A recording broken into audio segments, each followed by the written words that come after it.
On August 15, 1947, we attained independence.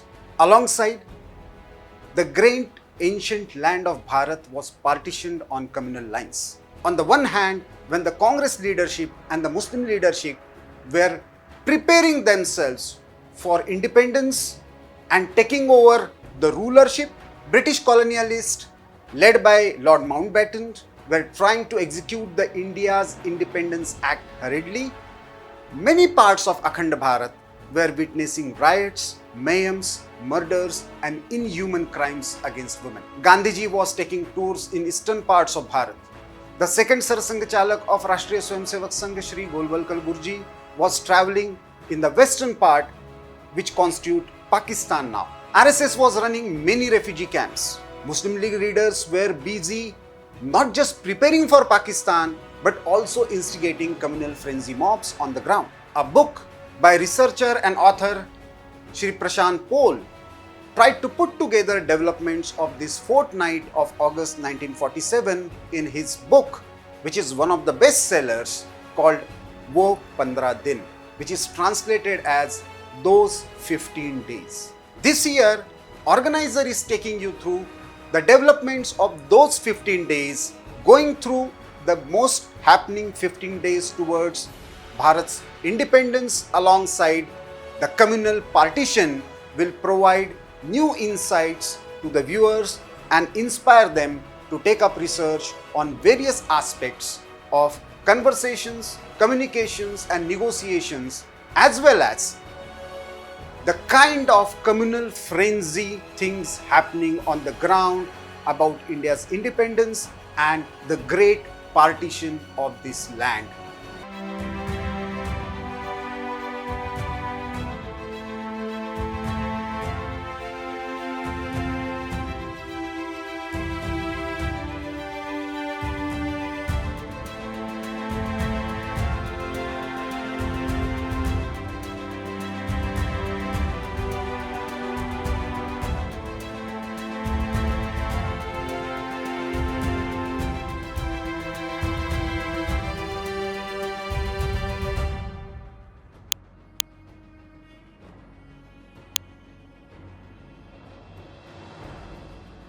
August 6, 1947, Wednesday.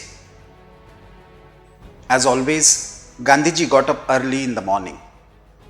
It was dark outside. Gandhiji was staying near Wah refugee camp. Wah was not a city, it was just a small village. However, the British had to set up their army base there. Thus, Wah had gained importance. It was like Wah cantonment in the administrative language. Gandhiji was staying in a bungalow near this cantonment or the camp at Wah. However, since the refugee camp at Wah was nearby, the stench coming from the camp was very strong. Gandhiji concluded his prayers against the backdrop of this meal. Gandhiji's convoy was to go to Lahore. The distance was about 250 miles. It was anticipated that at least 7 to 8 hours would be required. So the plan was to leave Wah at the earliest. Accordingly, Gandhiji left the cantonment of Wah early in the morning while the sun was still rising. He left for Lahore via Rawalpindi. Lahore, an important city in Sikh history on the shores of Ravi River. The city was known as Lavpur or Lavpuri in our ancient text.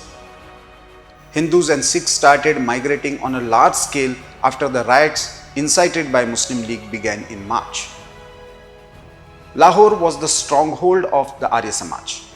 Many staunch Arya Samajis grew up in Lahore and they promoted Sanskrit language. Lahore had many Sanskrit schools. This was the city of Motilal Banarsidas, publisher of Sanskrit and Bharat Vidya. He too had started winding up his business now. There were clearly visible signs that Lahore would go to Pakistan. Therefore, the Sikhs had a hard time in leaving this city that was the capital of Maharaja Ranjit Singh and also his resting place. Every Hindu was worried as to what would happen to Shitala Mandir, Bhairav Temple, Shri Krishna Mandir on Dawar Road, Dudwali Mata Temple, Dera Sahib, Shwetambar and Digambar sects temples in Babariya and the Arya Samaj temples. The temple of Sri Ramachandra's son, Love, who is said to have built the city, was inside the fort of Lahore. Now, the priests were worried about their future as well as the future of the temple. It was this Lahore that Gandhiji was to interact with the Congress workers. The Congress workers comprised the Hindus and Sikhs. The Muslim workers of the Congress were now working in the Muslim League. The Congress could no longer exist in the soon to be formed Pakistan. Then, why would someone blind oneself to the Congress? And this is why the residue Congress workers in Lahore were looking forward to Gandhiji's visit with much hope. At the same time, when Gandhiji was going to Lahore from Wah, Rashtriya Swayamsevak Sangh's Sarsangachalak, Shri Guruji, was going to Hyderabad city in the Sindh province from Karachi. Like Gandhiji, Guruji also woke up at 4 o'clock when it was still dark. This was but his daily routine. He chanted prayers at 6 o'clock in the morning in the Prabhat Shakha when the sun was rising in the sky and held a small meeting after the Shakha. Prominent Sanghachalaks, Karyavas and Pracharaks were present at the meeting. All these people were present in the previous day's program as well. The plan was being made to bring Hindu and Sikh families safely to India. Shri Guruji was listening to the grievances of the workers and trying to understand their problems. Dr. Abaji Thatte, who was sitting next to him, was taking short notes of many things. Shri Guruji once again said the same thing to the senior workers that he had told in the open Baudik of the RSS the previous day.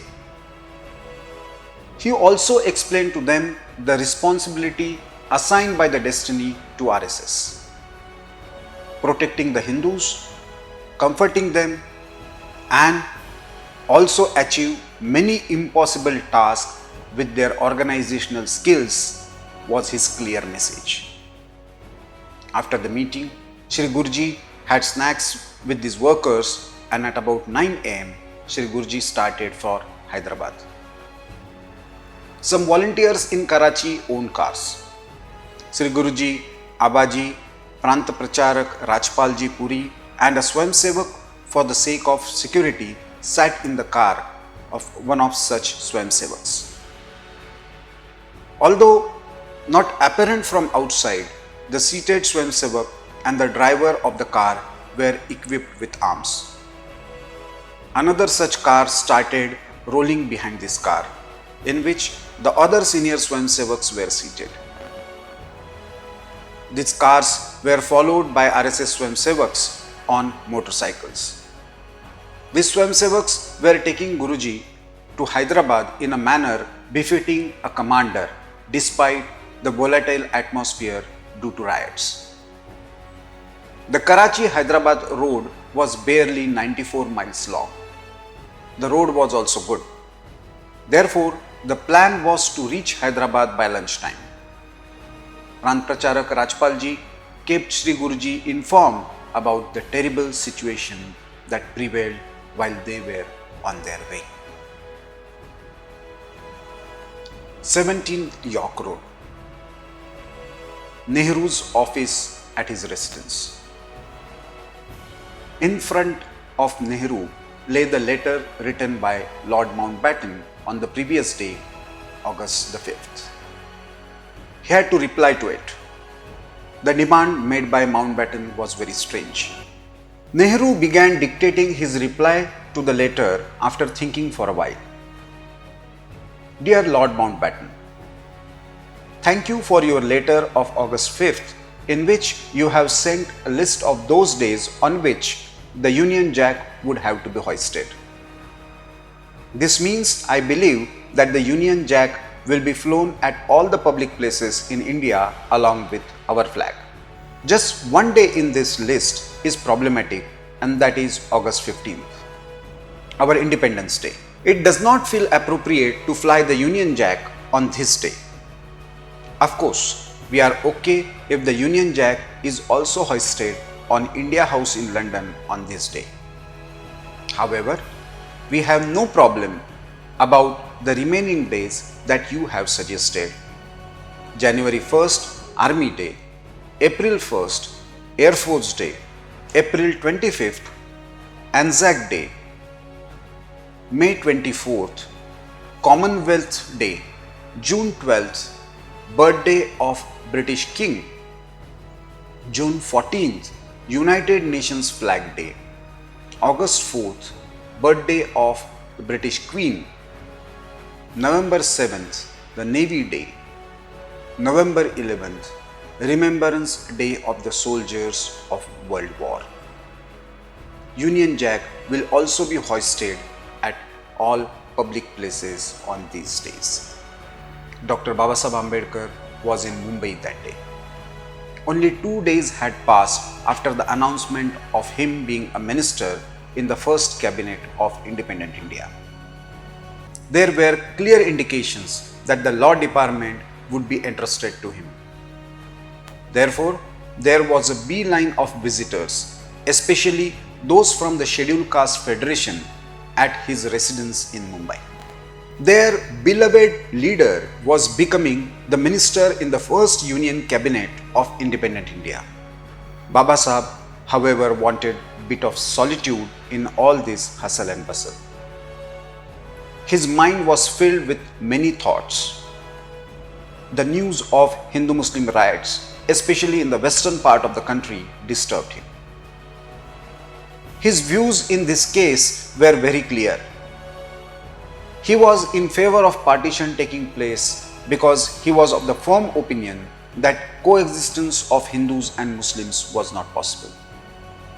However, his main condition for giving consent to the partition was the exchange of population. He said, and I quote, "All the Hindus and Sikhs in the proposed Pakistan should migrate to India, and all the Muslims in India should go to the soon to be formed Pakistan. Has not the partition taken place on the basis of religion? Then the exchange of population can at least give a peaceful life." Unquote. However, this could not happen due to the obstinacy of the Congress leaders, and which hurt Babasaheb. He would often think that if the exchange of population had taken place properly in a planned manner, these millions of innocent people would not have lost their lives. In particular, he was deeply angry at Gandhiji's statement, "Hindus and Muslims will live like brothers in India." After making his way out from among the workers who thronged him, Babasaheb went and sat in his study room. He began to think of what could be done next in his ministry. Suddenly, he remembered that it was Hiroshima Day that day, which marked the completion of 2 years of the US dropping atom bombs on Japan, and Babasaheb was filled with remorse at the memory. The Lawyers Association in Mumbai had organized his felicitation ceremony that evening. He got lost in thoughts regarding what he could speak at the function. The sun rose at 6:17 a.m., but Gandhiji's journey had started earlier than that. There happened to be a stopover at Rawalpindi within an hour after leaving. The workers there insisted on his stopping there. Sharbat and dry fruits were laid out for everyone. Gandhiji took only lemon sharbat. Gandhiji's convoy reached near Lahore at about 1:30 p.m. He was soon to address a meeting of Congress workers after lunch. the workers' home where Gandhiji was to eat his meal in the Hindu majority area. However, what Gandhiji noticed made him remorseful. Some charred houses and shops were seen in the street. Someone had detached the Hanuman temple door and thrown it away. The locality wore the look of a cemetery. Gandhiji had a meager diet of a little goat's milk, dried fruits, and grapes. That's all. All these things were already kept. Arrangement for others accompanying Gandhiji was also done. At about 2:30 p.m., after having lunch, Gandhiji came to the meeting of the workers. As usual, the meeting started after the prayer was over. Gandhiji smilingly asked the workers to speak. And the workers started speaking literally as if a dam had burst. All these workers were angry and frustrated with their leadership. Their hopes had been raised when Gandhiji had said the partition will not happen. And if it happens at all, it will be only after piercing my body into two. That the partition would not happen made them hopeful for the best. However, everything changed on June 3rd when partition was announced. And this happened with the consent of the Congress leadership. One could take as many belongings as possible within the next 8 to 15 days and leave for India as a refugee. Life was literally turning upside down, and that too for them when they were Congress workers. Gandhiji was literally bombarded with questions from the workers there. Gandhiji heard them out very calmly. Finally, the chairman of the Punjab Congress Committee stopped them and requested them to hear what Gandhiji had to say. Those around 700 to 800 workers belonging to the Congress party in Lahore city suddenly fell silent, waiting for words of hope to emerge from Gandhiji's mouth. That day, on the other side, Sri Guruji finished his meal in Hyderabad of Sindh province while chatting with the workers present there. Abaji Thatte frequently tried to remind him to take a rest and have a nap. But in those circumstances, Sri Guruji could not lie down for a while, even for a nap. Hyderabad's workers were narrating to Sri Guruji an anecdote that had occurred the previous year, and it was about Nehru. Nehru wanted to organize a rally in Hyderabad. The partition had not been declared till then. The Muslims were present in large numbers, mainly in the villages of Sindh province. However, all the cities except Karachi were Hindu majority. The Hindus constituted 63% of the population in Larkana and Shikarpur, while numbering out about 1 lakh and about 70% in Hyderabad. And yet, Muslim League's agitation for partition was in full swing, and it was completely violent. Therefore, despite constituting only 30% of the population, the Muslims had established their dominance. Anti-Hindu banners were placed at all public places. Khurram, the Muslim League minister in the Sindh cabinet, was brazenly threatening to abduct girls and wives of Hindus. There was only one organization that was standing up to these bullying tactics of the Muslims, and it was the Rashtriya Swayamsevak Sangh. There were a good number of shakhas in Hyderabad. Prant Pracharak Rajpal ji used to travel regularly in this area. And so, when the Congress workers learned that Muslim League's goons were bent on foiling Jawaharlal Nehru's rally to be held at Hyderabad in 1946 and kill him, they could not fathom what step to take to counter them. Then senior Congress leaders of Sindh Chimandas and Lala Krishnachand met Rajpalji and sought RSS help for Nehru's security. Rajpalji obliged to accept the challenge of the Muslim League. Nehru's grand rally took place at Hyderabad. The security arrangements made by RSS was perfect. Therefore, there was no disturbance at the rally, nor was there any interruption. The mobilization of workers at Hyderabad happened in a big way. Over 2,000 workers gathered and an excellent parade in uniform took place.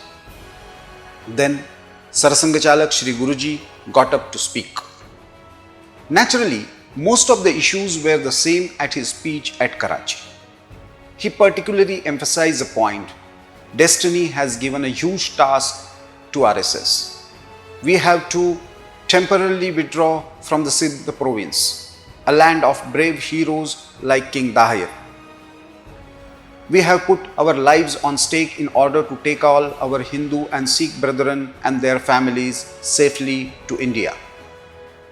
We are convinced that this partition, accepted after yielding to mobs, is an artificial one. Tomorrow we will surely be united again. However, the security of Hindus is a major challenge before us right now. While concluding his Baudik, Sri Guruji underlined the importance of the organization. We can achieve many seemingly impossible tasks on the strength of our organization, and therefore be patient. Let's show our prowess through organization, he wrote. After the Baudik, Sri Guruji met the Swayamsevaks and inquired about them. Sri Guruji's those soothing words, coming as they did in such a volatile atmosphere, served as a balm to the Swayamsevaks. They presented a ray of hope to them. And in the meeting of Congress workers, on the other hand, Gandhiji spoke calmly. He said, I am very upset that all the non-Muslims are fleeing from West Punjab. I heard the same thing at the war refugee camp yesterday, and here today I am hearing the same story in Lahore. This should not happen. If you think that Lahore is dying now or will die, do not run away from it. On the contrary, face death along with the dying Lahore. When you come under the influence of fear, then you are as good as dead before the actual death. This is not fair.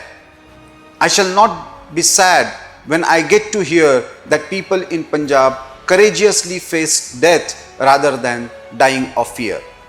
On hearing these words from Gandhiji's mouth, the Congress workers felt so embarrassed that did not know what to say.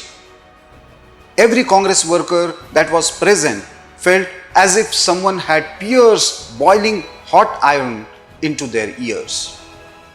Face death courageously through lethal attacks by the Muslim League goons?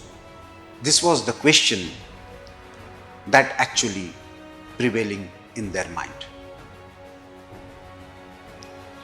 While on his way to Lahore, a worker informed Gandhiji that India's national flag was almost ready, except that the charkha in the middle strip had been replaced with the Ashok Chakra, which was symbol of Emperor Ashoka.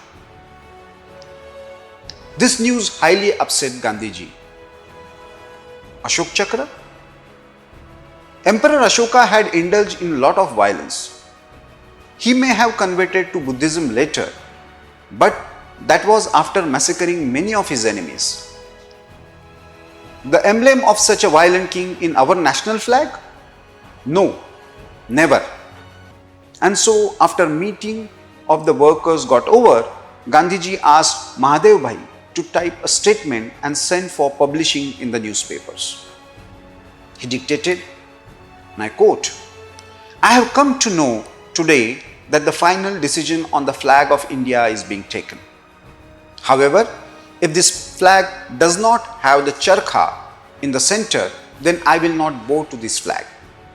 You may be aware that I was the first one to think of the national flag of India, and I cannot accept a national flag that does not have the charkha.